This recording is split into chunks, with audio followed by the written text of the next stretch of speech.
Boom, boom, boom. I think we're live. Let me see. The first people rolling in. Yes, we are. There we go. Welcome back, everybody, to the second interview I'm doing here with Celestia, or about Celestia. Today, I'm joined by Nader, who I think joined just recently, a few months ago, and has extensive background in cloud. He worked at AWS before, and also at other ecosystems in crypto. We can talk a little bit about this as well. But first of all, Nader, thanks for joining. How are you doing? Thank you for having me. I'm doing really well. That's awesome. Yeah, and just context how we met. You made a tweet a couple of weeks ago that you said, "Hey, I'm joining Celestia, and I want to meet some cosmonauts. Who are the people that I should talk to?" And then a bunch of people tagged me under that, and I saw it also. Was very excited, and we got in touch, and here we are, 2 or 3 weeks later. And yeah, it's really cool to speak to you. I had a very cool conversation. I think it's already 7 months ago with John about data availability in general, why Celestia is such a breakthrough for the whole crypto industry. But yeah, I would like to get your thoughts also on this and get into a little bit of your views on that whole matter. But maybe in the beginning, as more people roll in, and please share this link with everybody to join. I know we're in a crypto winter right now, but I think especially right now in times like these, it's super important to just learn, study, get educated, network, and just stay on top of the things, especially in this crypto environment that we're in right now. But yeah, first of all, let's get into a little bit of your backstory. So share a little bit about what you've done before joining Celestia and what's your kind of crypto journey in general. Yeah, totally. So again, yeah, thank you for having me. It's an honor to be here. A lot of people speak very highly of this show and of you, so it's really cool to kind of be here. And hopefully, I get to talk about some stuff that's interesting and maybe people learn a few things. But yeah, so my name is Nader. I've been a software engineer for about 10 years, and I've been working in a few different areas of the industry. And for the first few years, I was just a front-end engineer. I was doing mainly just JavaScript and HTML, CSS type of stuff. And then I got into mobile development. So I was specializing in mobile app development for about 3 years. I wrote a book for Manning Publication called React Native in Action. I started a consultancy where I would go around the world training companies like Amazon and American Express and banks and stuff how to transition their engineering teams away from native mobile development to cross-platform development. So away from things like Java and Objective-C into writing JavaScript cross-platform applications. And that went pretty well. And it was really interesting to kind of like really dive deep into a single topic. But then I started getting a little bored with that and got really interested in building out and working with like more infrastructure type of stuff. So Amazon Web Services was rolling out and starting to become fairly, I would say, one of their big models was serverless computing, and it was basically this idea of managed services and kind of lowering the barrier to entry and having more accessible infrastructure, I guess, for developers to build on. And that was really interesting to me because I was mainly doing client-side development, so a mobile developer, front-end developer for most of my career.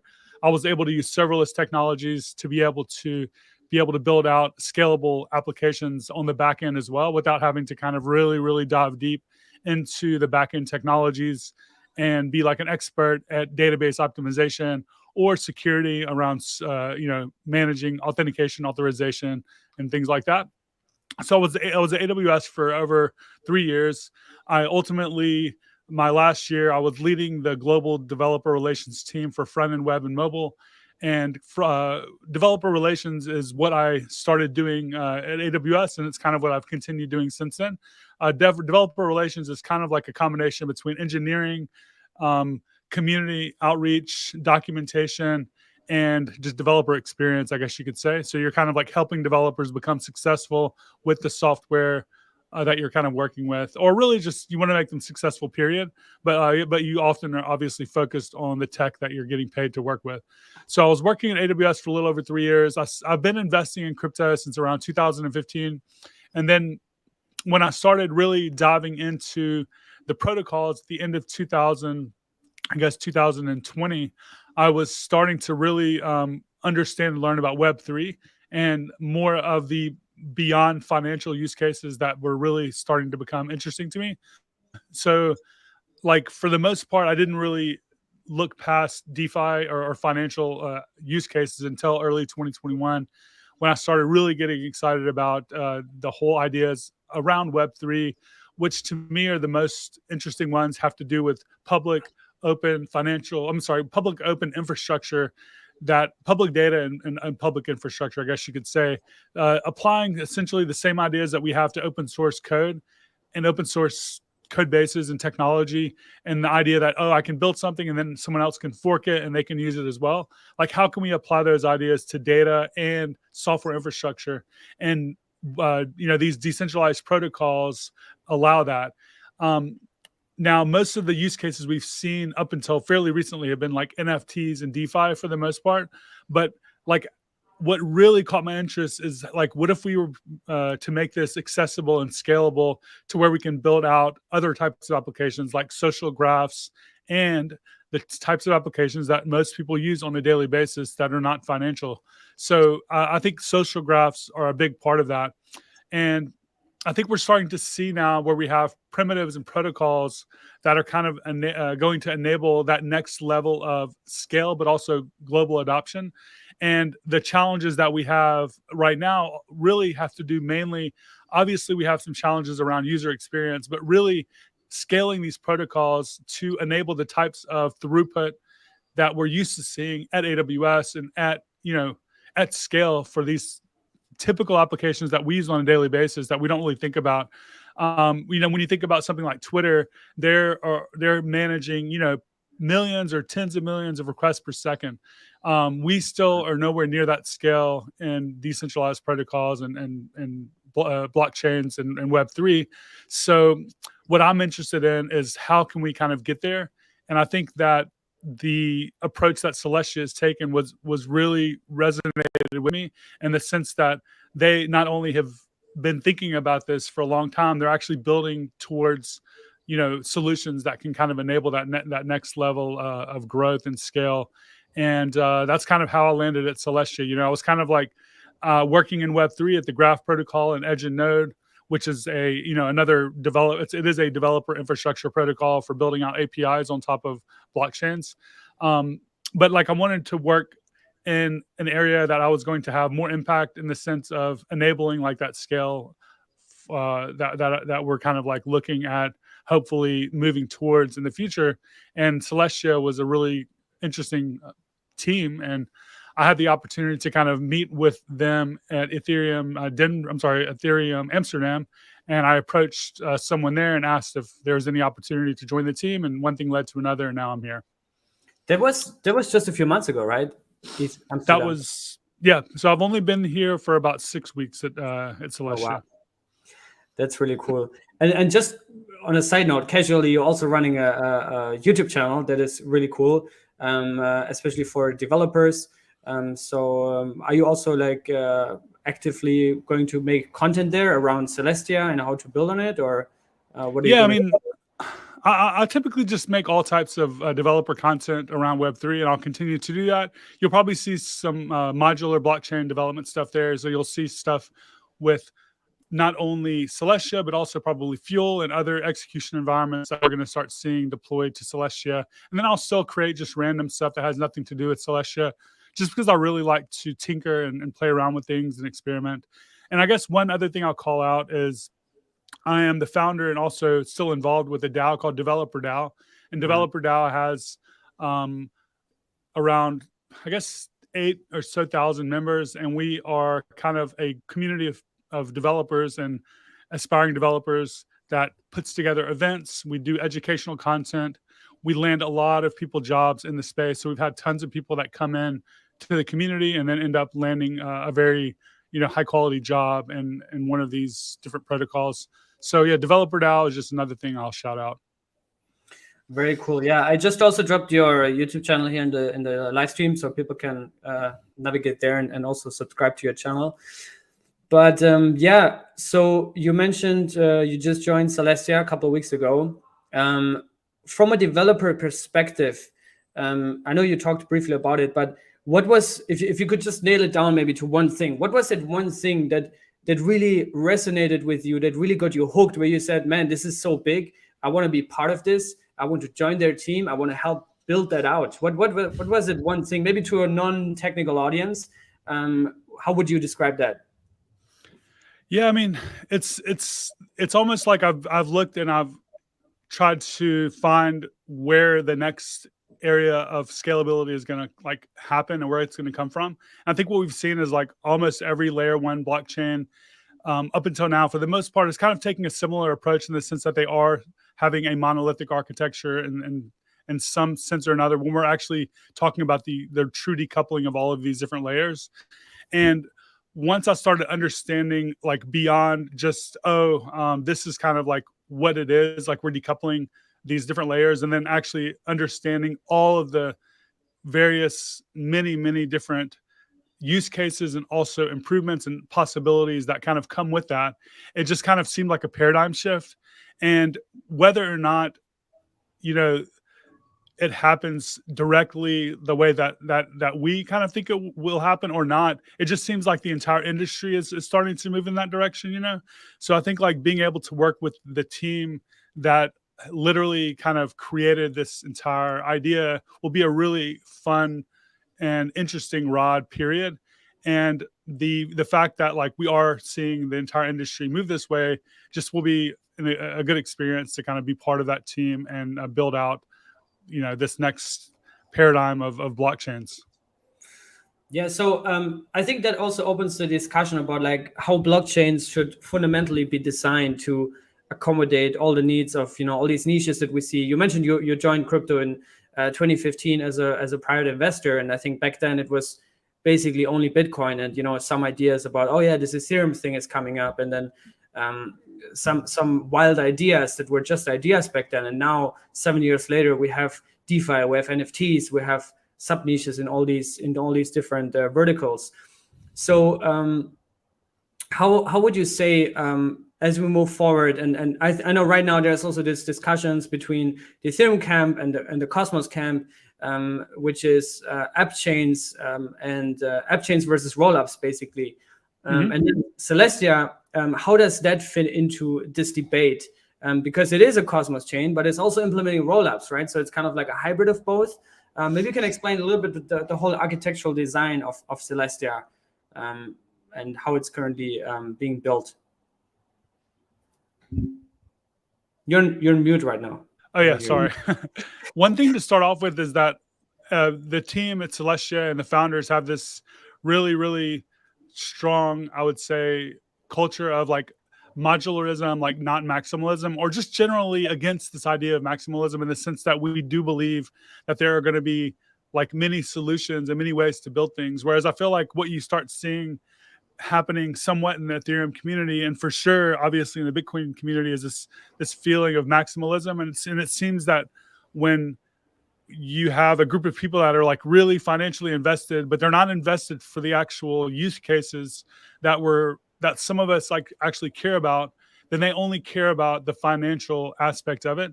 And they don't actually care about the other things like the political or the humanitarian or the actual like positive benefits for society.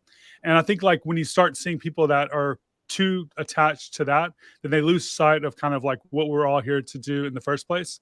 So I think I will like, you know, start by saying that. But like beyond that, as far as the actual infrastructure, like how this stuff actually works from the perspective of a protocol or from a developer, one very good analogy that resonated with me and that makes a lot of sense might be to kind of like look at the evolution of blockchains that we've seen so far.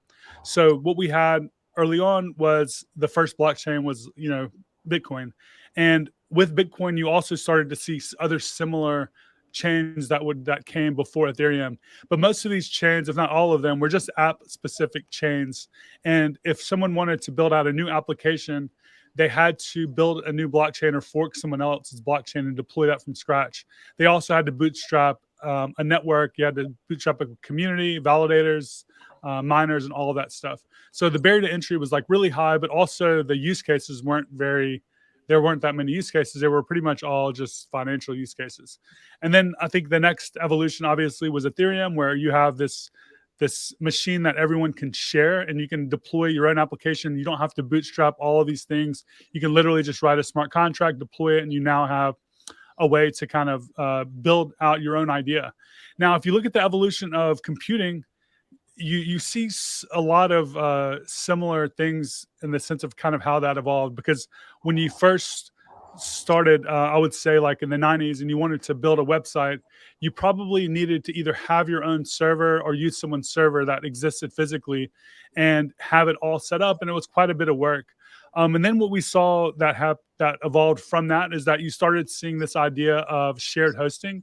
So we had DreamHost and we had GoDaddy and we had these other things that were around where you could basically share hosting and you could deploy your website and you could kind of share this server environment with other people. Now, there were a lot of trade-offs to this because you didn't have full control over the environment and a few other things, but it did enable a similar type of idea as kind of how Ethereum enabled people to share a blockchain. Shared hosting enabled you to kind of like share someone else's server without having to bootstrap all this stuff. Now, what happened after that is like we saw cloud computing, but most importantly within cloud computing, these idea of a virtual machine that anyone can spin up. And you have this brand new execution environment that you can install whatever you want. You're not limited by anything. You can do whatever you want, really. And I think that's what we're starting to see happen with blockchains, in the sense of not only is that becoming made possible with Cosmos and with this idea of these sovereign chains or even just rollups on Celestia, but the scalability that comes with that means that we're all not sharing a single execution environment like with Ethereum, where you have, like tens of thousands of smart contracts, maybe more, and everyone's just sharing that one compute space. I think if we want to scale this, it just makes sense for us to be moving in the direction where we have less computation being shared between, less applications.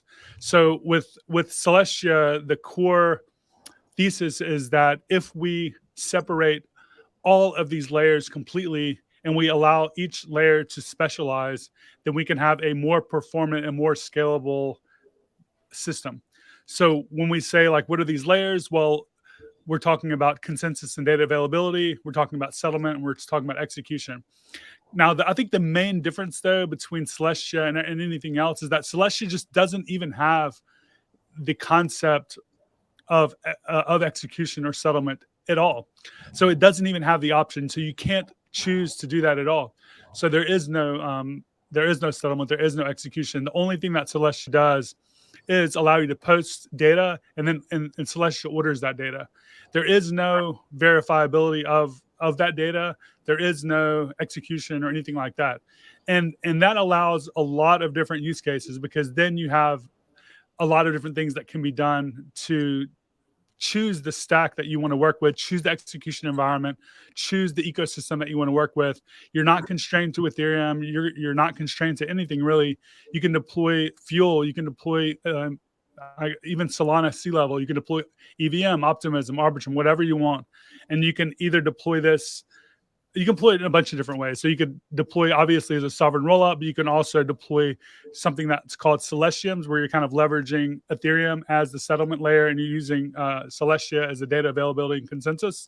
You could use an existing settlement layer that's built specifically for Celestia that you're going to see something soon come out.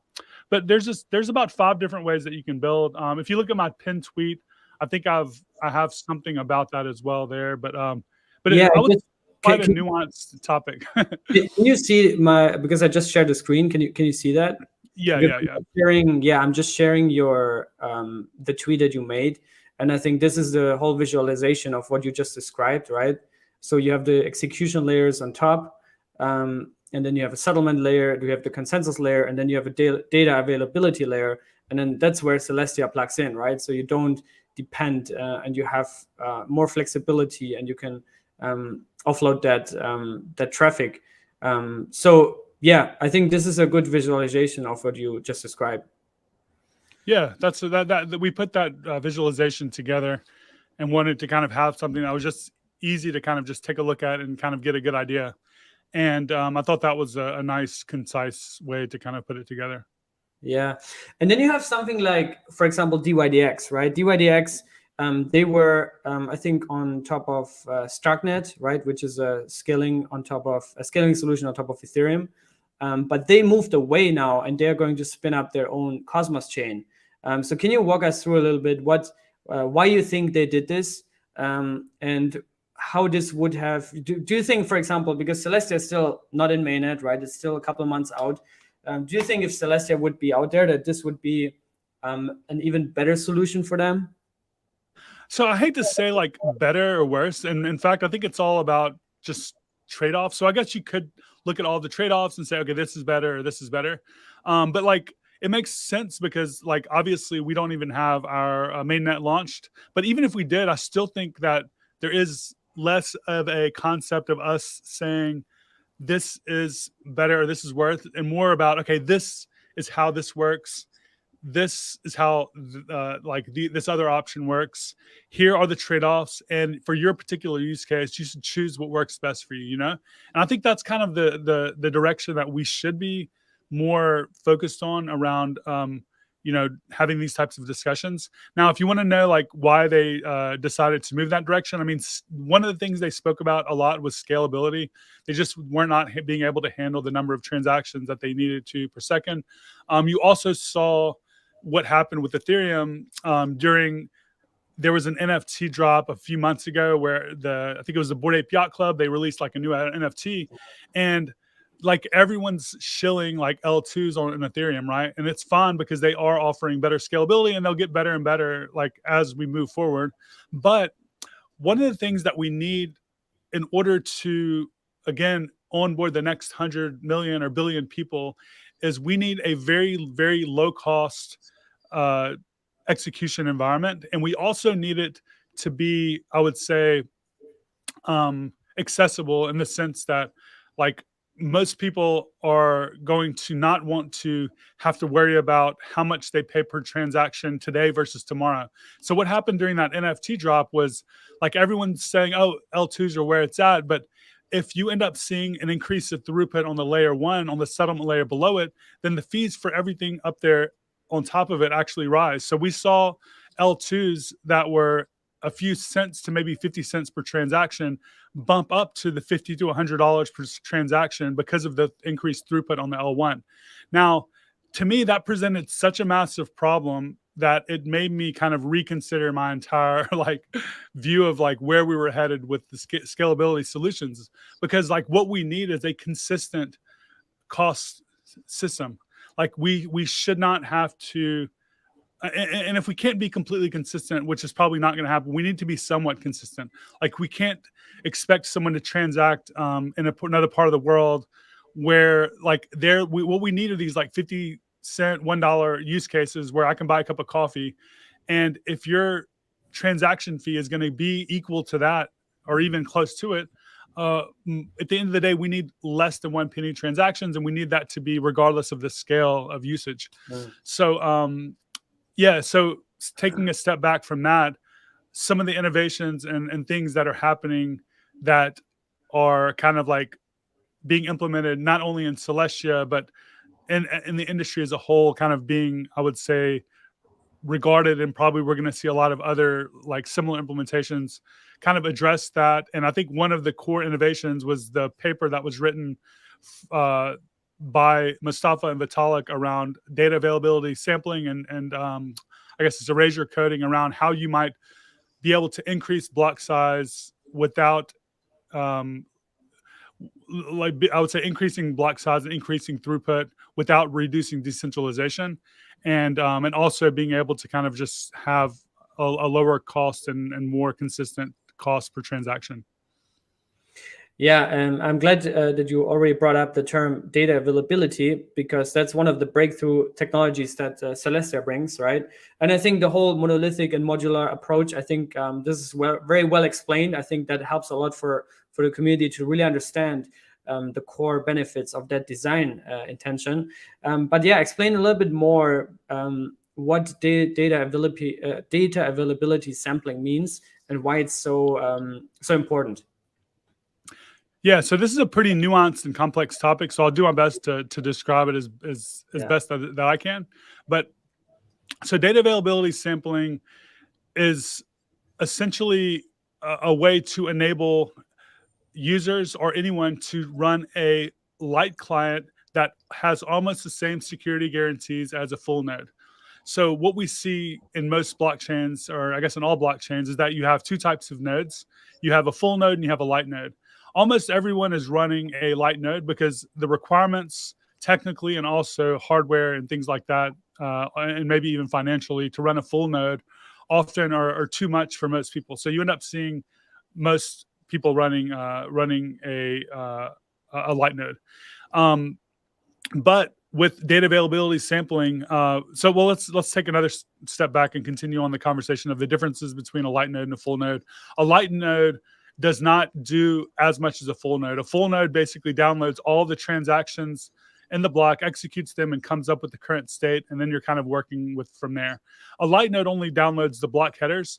But what if you could have a light node that had the same security guarantees of a full node? How would you be able to accomplish that?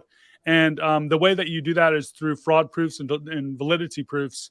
But if you are to trust those proofs, like as a light client, there is still a security vulnerability that was present before this innovation around data availability sampling, is this idea of a data withholding attack. So if the actual block is submitted to the light node, I would say a fraud or a validity proof, there is no way to be 100% sure that the data has actually been broadcast to the network to, I would say, verify those proofs. And the only way to kind of verify it would have been to download the entire block, and then you're kind of back to being a full node. What data availability sampling, along with the erasure coding, enables, I would say, is for the network of clients to each sample and come to a consensus between them with a very low number of samplings to have that same, I would say, security guarantee. And therefore, you now have the ability for anyone to kind of like really easily run a light node where you have the same security guarantees, or almost the same security guarantees of a full node. And what I would say implementation with Celestia then enables is that the more light clients that are online, the larger the block size can become. And I think the actual formula is something like the square root.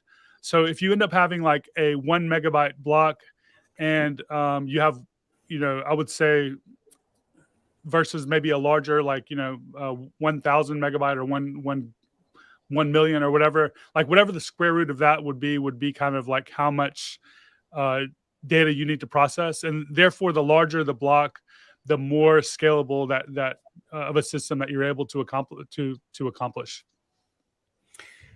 And what would be some of the potential use cases that this would unlock, right? You already dropped Celestium, is it called, earlier? And I also think there's Evmos in the works, which is in collaboration with the Evmos team. But what use cases would this unlock for DeFi, for crypto as a whole? Yeah, I mean, as far as like use cases around how you might deploy or interact as a developer, yeah, you do have what you mentioned earlier as the Celestium, and it's kind of a way for Celestia to be part of this Ethereum ecosystem, and maybe people that are wanting to deploy a rollup, and they want to have a more, I would say, a higher throughput or lower cost transaction, might choose to do a Celestium over deploying directly to Ethereum, because they can then use the data availability and consensus of Celestia, and they can use Ethereum as a settlement layer, and therefore they might deploy in that way in order to kind of like have some interaction with the security, and also I would say the settlement layer of Ethereum, but still having maybe a lower cost by interacting on Celestia. So that's a Celestia where you have Ethereum as a settlement layer. You can also deploy to a rollup already running on Celestia, like just as an application developer. So you might just deploy a smart contract to a rollup or an L2 that's running on Celestia already, on some settlement layer, whatever that would be. So the way this might be one of the main like entry points for developers, at least early on, because it wouldn't require them to have any knowledge at all other than like what they already have.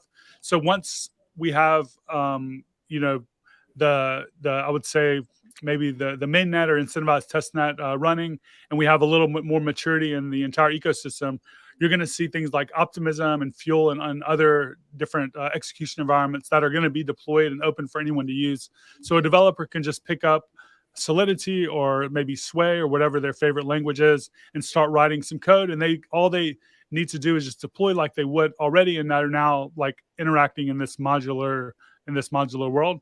So we have Celestiums, we have that use case. You can also deploy a chain or a rollup to a settlement layer that's running on Celestia.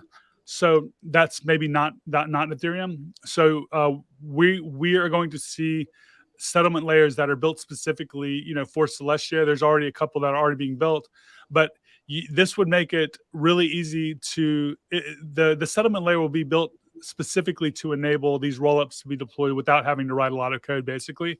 So you could fork Optimism, for example, or fork Arbitrum, and then just deploy that. And now you're kind of having what you might consider an app chain, but it wouldn't be really considered a sovereign chain because you're then sharing that settlement layer with other chains. And then the use case of a sovereign rollup also is there, so you can deploy a chain that does not share a settlement layer with anyone else. You just have your own chain and you're deploying directly. But some of the use cases, I mean, I think ultimately what we are trying to see happen is more scalability and an easier way for developers to deploy these sovereign rollups. So whatever use cases will be unlocked by more scalable and lower cost transaction fees, I guess you could say, would be there. And the ones that are most interesting to me are definitely things around social graphs. Like we already have the financial use cases, and I think as you see lower cost transactions that are, you know, becoming more, I would say, adopted around the world, you'll probably see more things like point of sales where people can go and just buy inexpensive items without having to go to the offboarding and onboarding of fiat through their banks, which will enable like obviously more accessibility for crypto around the world. Because I think the big challenge right now is if you get work online and you get paid in crypto, you can't really go and spend that like in the store somewhere for the most part, right? You typically have to like turn that into fiat in some way and then go spend that. So I think like with very low cost transactions, 1 penny or less, and then point of sales, things like Solana Pay, but you know, obviously built in other ecosystems would make a lot of sense, because as a shop owner, I can just open my iPad, click a couple of buttons, and start accepting payments. But I mean, anything that kind of like is enabled by low cost, higher throughput would be use cases that are going to be enabled by any, I would say, scalability solution in this space.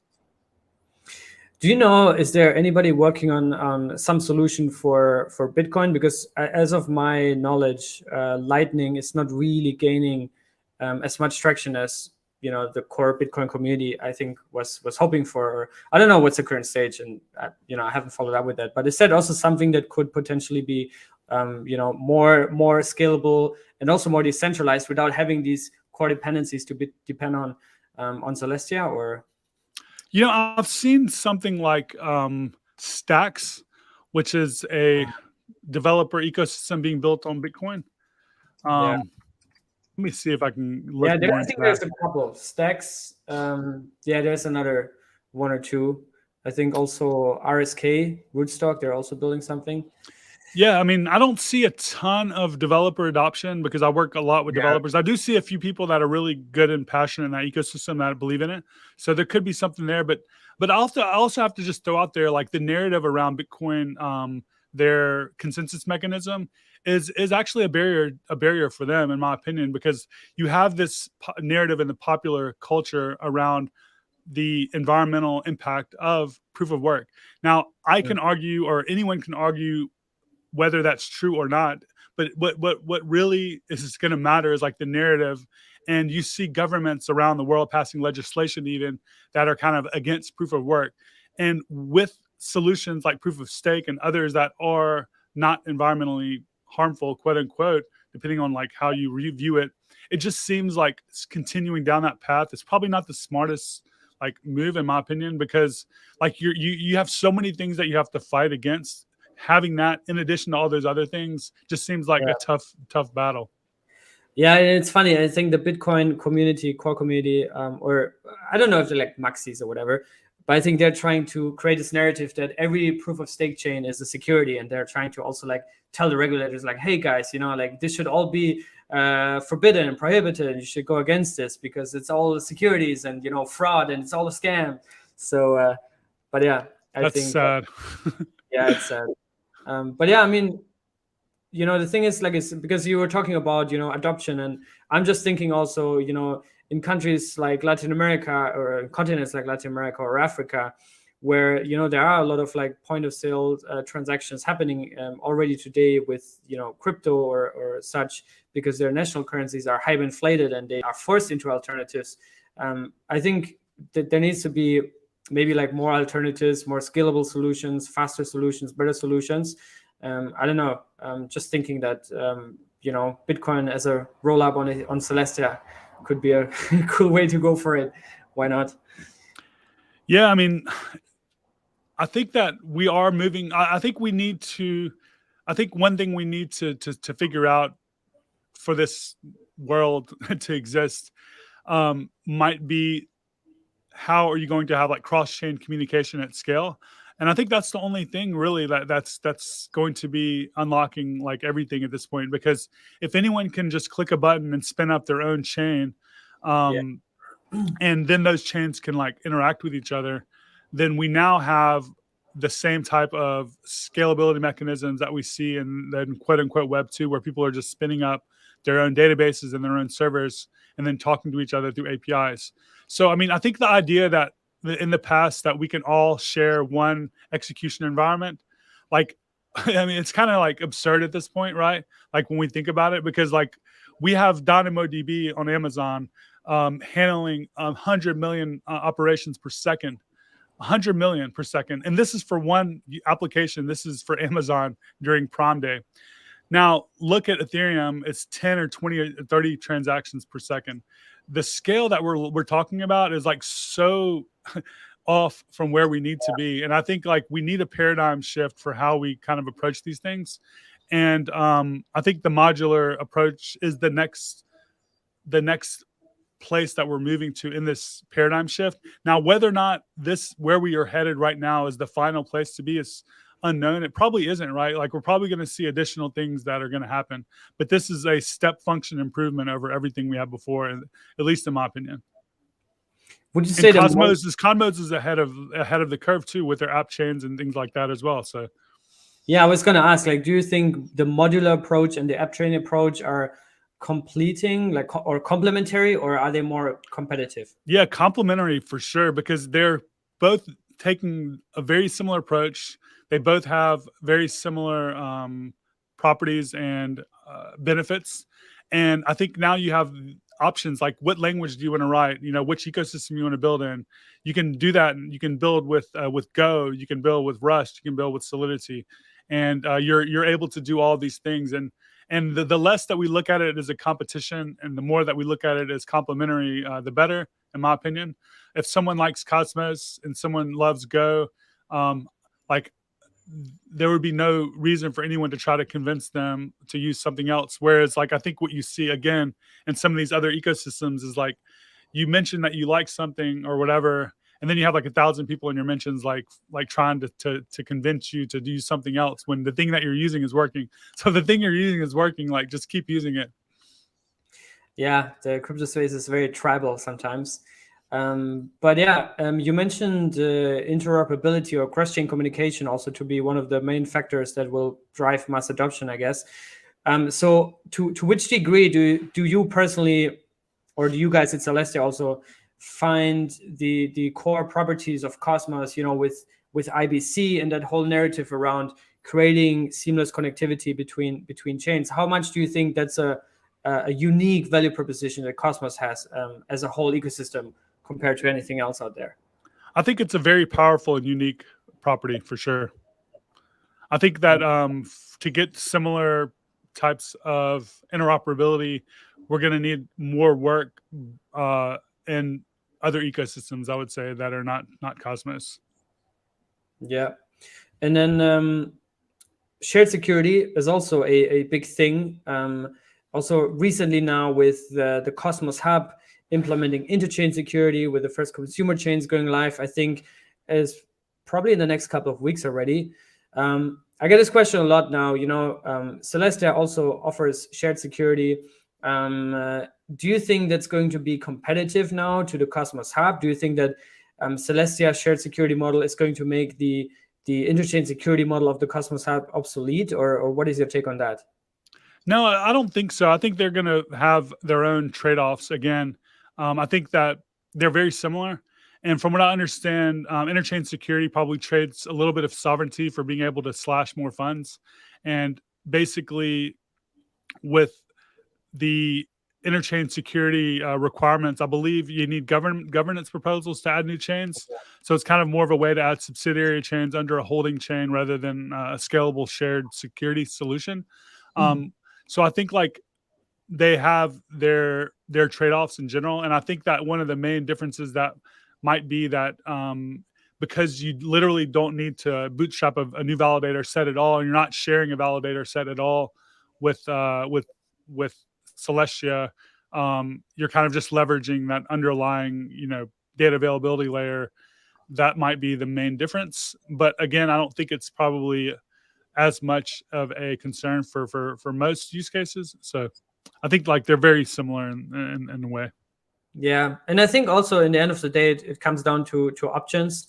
There's also Polkadot out there. They have pioneered shared security with their parachain architecture, relay chains and parachains, which was pretty successful. If you look at the numbers, I think they raised already like hundreds of millions of dollars through these auctions, and it's working. And I think now the Cosmos Hub is going to implement it, but eventually, I think that's also the core philosophy in Cosmos as an ecosystem.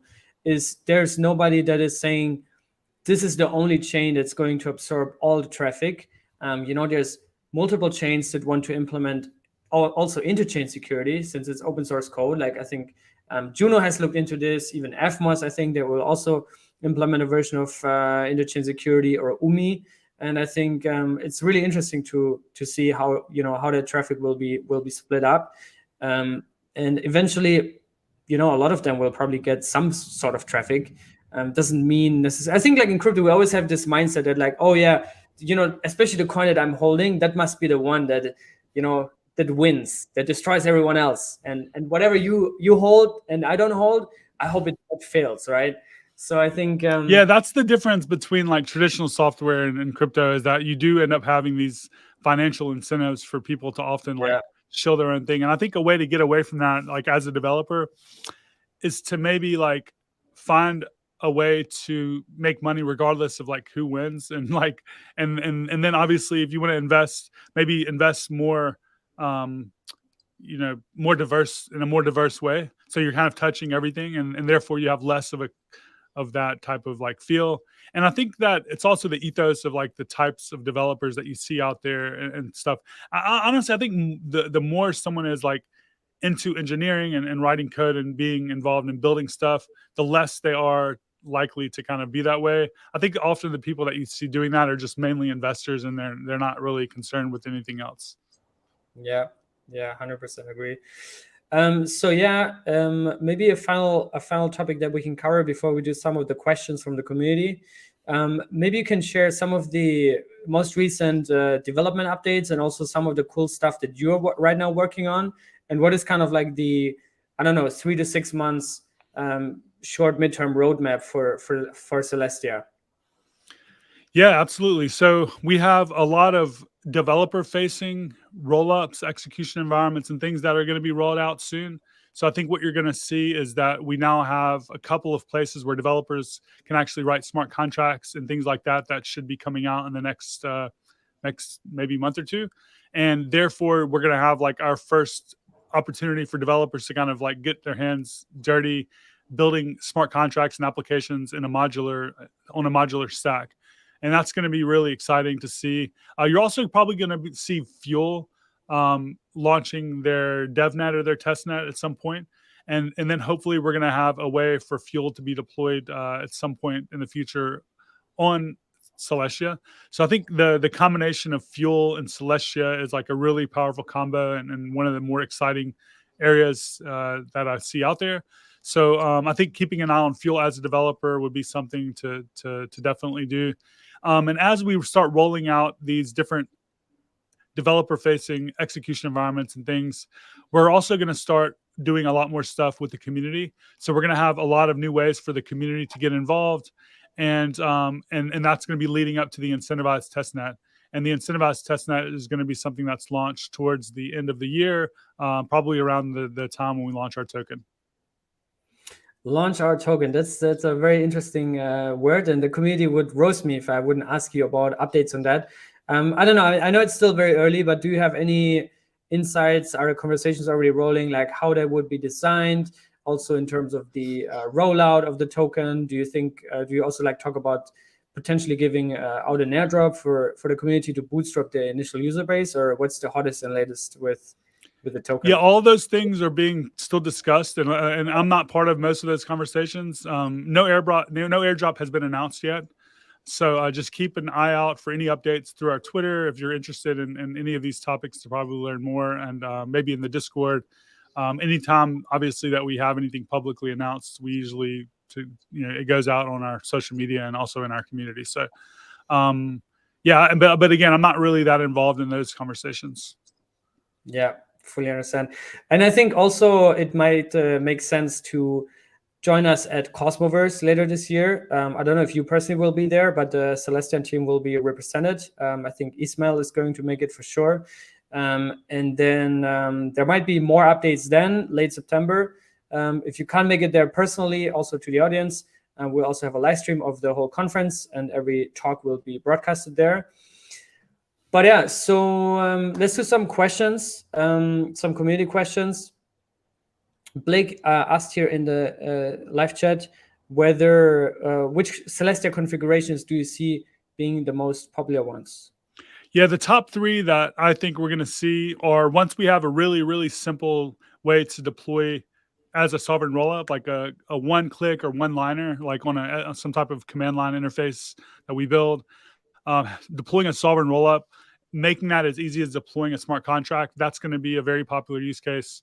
Another one is going to be using Ethereum as the settlement layer, and then essentially the Celestia use case, because I think a lot of people in the Ethereum ecosystem would be more likely to consider, interacting with Celestia in that way, and that opens up a lot of different execution environments that people can leverage at that point. So they're not stuck to EVM. They're not stuck to anything at all. They can experiment and innovate in that space.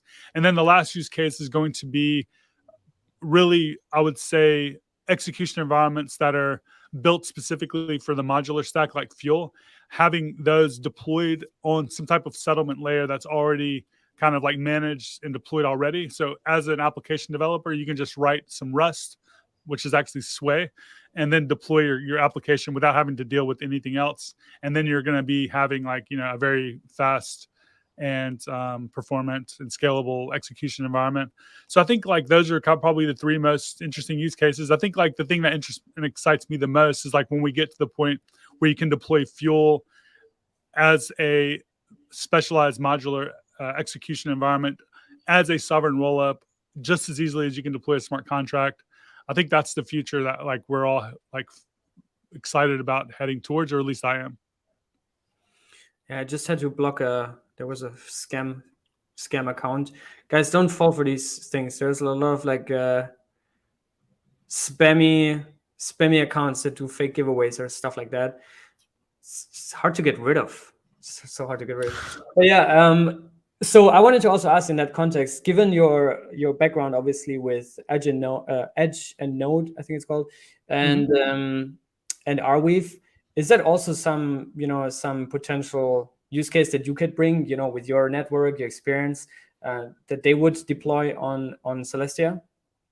Yeah, I mean, I think the one thing that I'm most interested in is like the software stack or the infrastructure stack or the developer stack for just building out decentralized applications.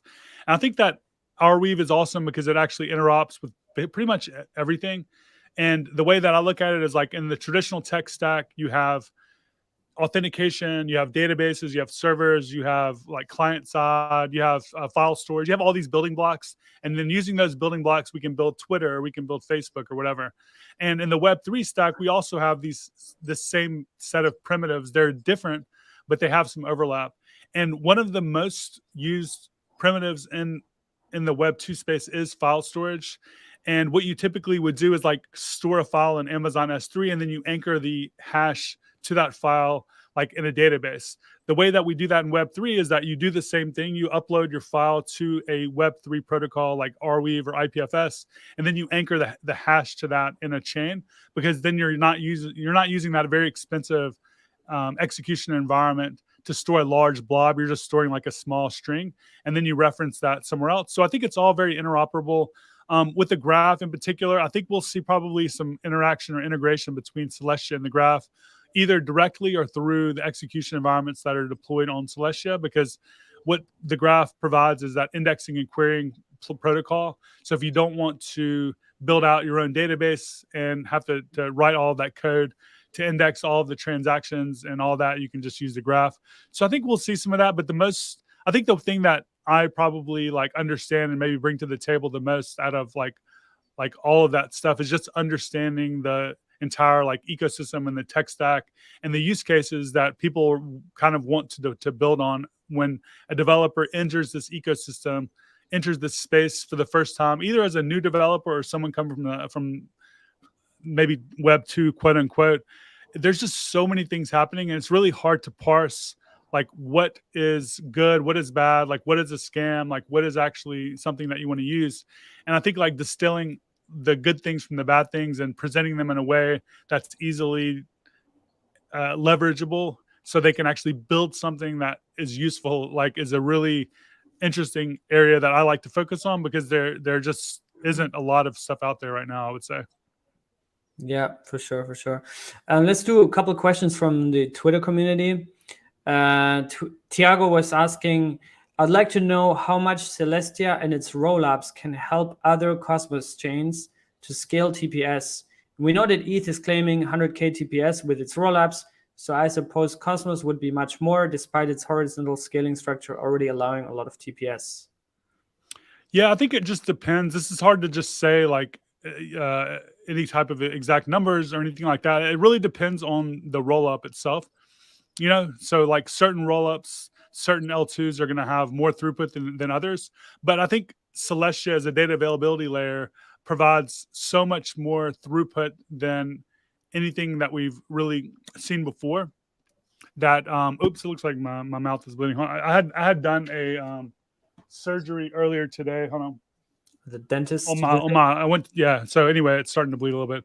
But I mean, I think that Celestia provides like more scale than anything we've really ever seen before. So whatever you would see maybe anywhere else, we should see like much higher throughput if you're leveraging Celestia as that data availability layer versus anything else out there. Yeah. Lucy, I mean, there's also a couple of questions about Evmos, but I think I covered that back then with John a little bit, and I will also have Federico on this Thursday, so I will also talk with him about this. Maybe he can share some updates. But let's do 2 more questions, and then we can wrap it up. Lucy's asking, how do validators work, since Celestia is just a data layer? It's not really clear to me. So we haven't really, I would say, released our incentivized testnet details yet. So I think that once we have all of that stuff rolled out, we'll have a lot more details around how that's going to work. All right. Okay. And then let's do the last question from Camille. How can non-technical supporter contribute to the project? I would say to jump in the Discord and start becoming familiar with like the more active members, and then finding ways to help out. So there's a lot of stuff that's happening that's might be considered non-technical. Like we're going to be doing events, we're going to be doing community organizing, we're going to be doing all types of like stuff that might need communication and all those other things. And I think that you'll find out like where those opportunities lie by just being active in the Discord. Awesome. Yeah, I just dropped the link to the Discord in the chat box so people can join that as well. Yeah, I really enjoyed this conversation. Learned a lot. I think I have to personally rewatch this whole stream and yeah, take notes. But yeah, I really appreciate you coming on. And yeah, maybe if you have any final words to share, any final stuff, then yeah, please feel free to do so. Yeah, I mean, I would say if you want to learn more about Fuel and if you want to learn more about Celestia, those are the two areas that I'm like going to be working with and excited about. There is a blog post or really just like a write-up by Delphi called Pay Attention to Celestia. That's one really great piece to check out. Another is an interview with Mustafa from Delphi as well called Disruptors, Modular Blockchains for Sovereign Communities. That's a really great place to read. The next thing would be, I would say, I think it's called Learn Modular. Let me see. Yeah, you can, if you can share me the links, then I can put it under the video. Oh yeah, let me put that here. Yeah, so Learn Modular is a really great resource that's directly in our docs. I just shared that, so I think you're going to see that in the chat. Yeah. So those three are the very good places to start learning. And then if you're interested in learning about Fuel, I think that there isn't, I don't know of like a lot of, well, actually there's one good blog post. Let me just get that. I'll share that here. Sure. So let's learn and then Delphi Digital. Do you have to be a member for that or? No, you should be able to okay. To just check it out. But yeah, then I guess also you have all the community channels, Telegram, and I think all of you are pretty approachable. So if anybody has also direct questions, join on the Discord, the Telegram, ask the admins. I think your team is also quite big, right? How many are you right now? I believe we're about 20-ish, so we're not huge. Yeah, well, that's not bad. That's not bad. Okay, here's the last post from Fuel. Introducing Fuel, the fastest modular execution layer. Yeah, I think those are some good resources to get started. Excellent. I'll post it in the chat box. Perfect. Cool. Yeah, so really appreciate this. Yeah, hopefully we'll meet you at some point at some conference. I think we're going to see you guys a lot more out there. And yeah, I really enjoyed this conversation and hope to see you at some point again, also here on this channel. Sounds great. Good to talk to you. Thank you for having me.